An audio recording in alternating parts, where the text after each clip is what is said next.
Hello, everyone, and welcome to this episode of Ignition Time. President Biden and the entire Biden administration have been busy, including Dr. Jill Biden, the First Lady. Now, here's something interesting. The White House is essentially launching a stimulus tour, an educational tour to educate Americans to essentially drive home and reinforce the fact that, hey, the Democrats did this for you.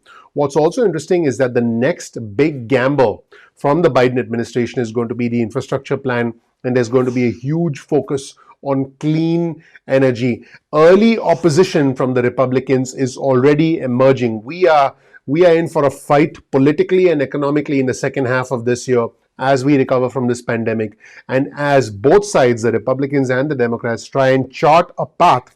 Hopefully they work together and there's some consensus.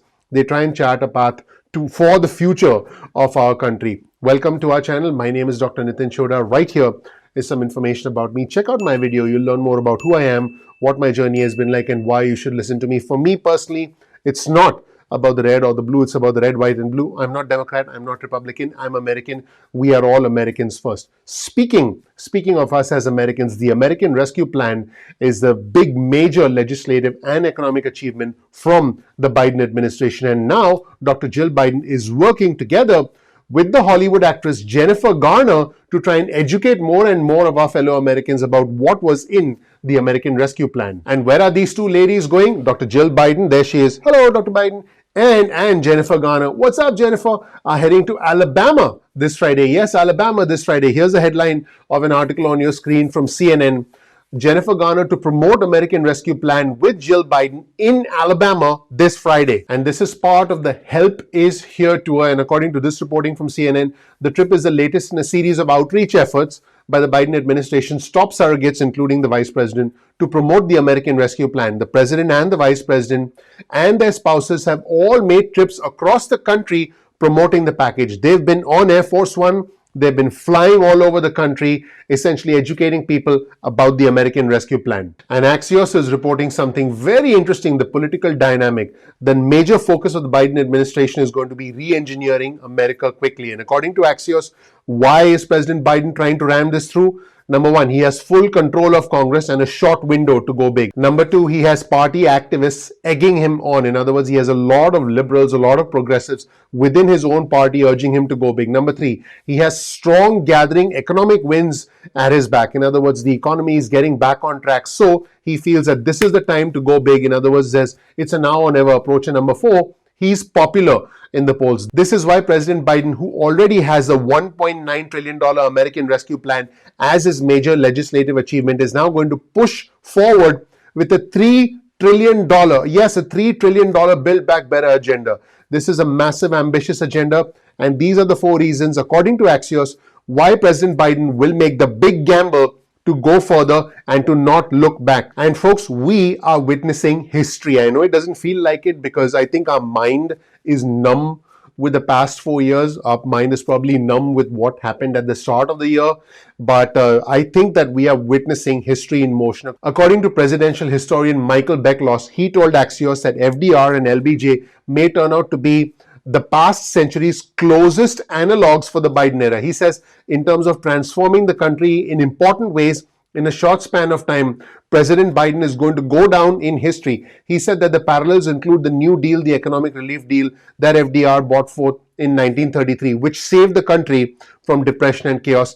And Biden is on track to leave the country in a different place, just like Lyndon Johnson did with his Great Society programs. And folks, new news is emerging, also reported by Axios, that President Biden is feeling more confident, more bullish on what he can accomplish, and he's fully prepared to potentially end the Senate filibuster in order to help Democrats accomplish what they want to accomplish. He loves the growing narrative that he's bolder and bigger thinking than President Obama, and the temptation is to go even bigger. Now, the Senate Minority Leader Mitch McConnell insists this will create permanent division between the parties, and he called what is likely to happen with the elimination of the Senate filibuster a nuclear winter, and he also said it would be a 100-car pileup and a post-nuclear Senate. But guess what? It looks like President Biden is thinking to himself, Mitch, I don't care.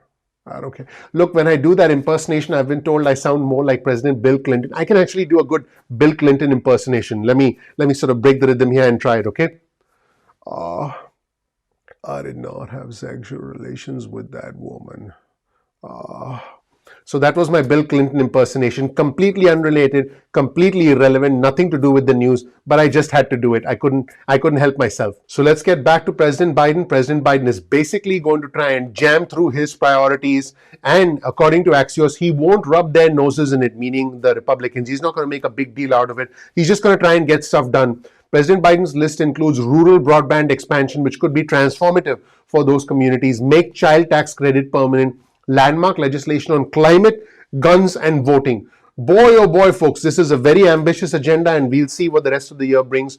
I can assure you that I'll bring you the latest news, I'll bring you the truth wherever it might lead us, including occasionally my lousy impersonations. And a big focus of the entire Biden agenda, and you'll see this headline on your screen from the New York Times: Biden's recovery plan bets big on clean energy. The president's plan, which some reports said was $3 trillion, other reports are suggesting could be as much as $4 trillion, represents a fundamental shift in the way Democrats talk about tackling climate change. It's no longer something that they hope to tackle.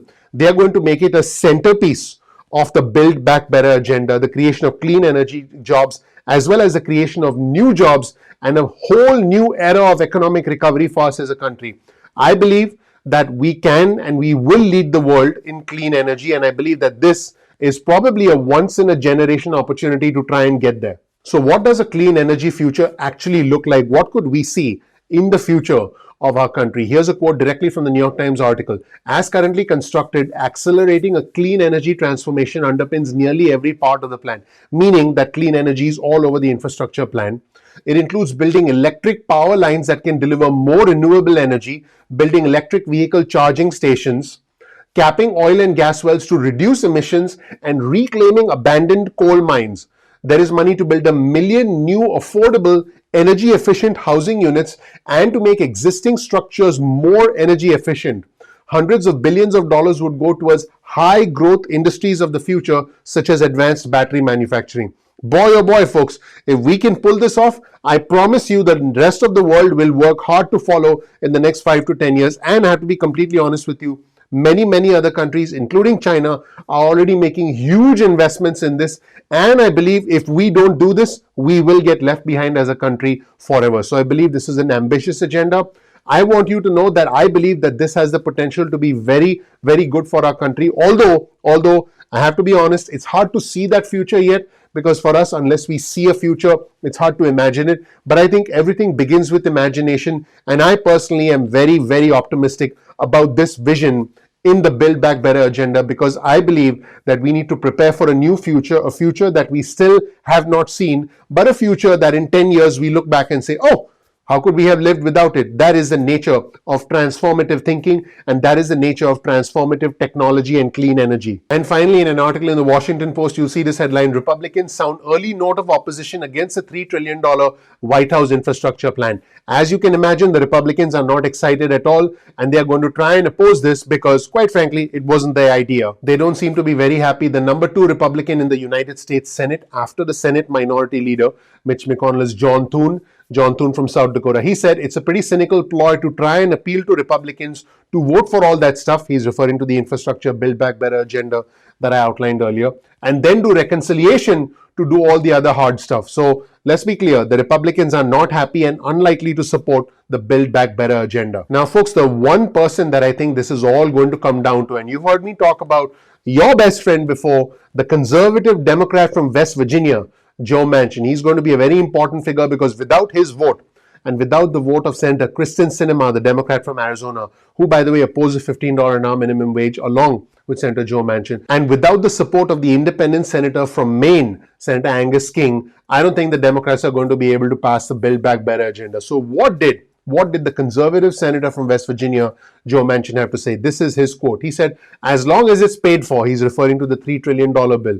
And he said that this country needs to rebuild itself. So as long as the Democrats can find a way to pay for this, which, by the way, is going to involve raising taxes on the rich, which the Republicans will oppose, but the Biden administration is going to have to do that. As long as it's paid for, it looks like we'll have the support of the conservative Democrat from West Virginia, Joe Manchin. So that was it, everyone. Thank you so much for watching. I hope you learned something new. Let me know what you think of this big bet, the clean energy gamble from the Biden administration and the early opposition from the Republicans. Do you think that this is preparing us for a historic new future, which is what the historian talked about, or do you feel this is a mistake? What do you think is likely to happen? This channel, the Ignition Time channel, is about the country, the economy, as well as your money. For me, it's not about the red or the blue, it's about the red, white, and blue. I'm not Democrat, I'm not Republican, I'm American. We are all Americans first. Let me know what you think in the comment section below. Please click the like button. Please subscribe. Please enable notifications if you learn something new from this video. That would mean a lot to me personally. I would really appreciate that. Thank you so much for watching. I'll see you in the next episode of Ignition Time. Take care. Bye.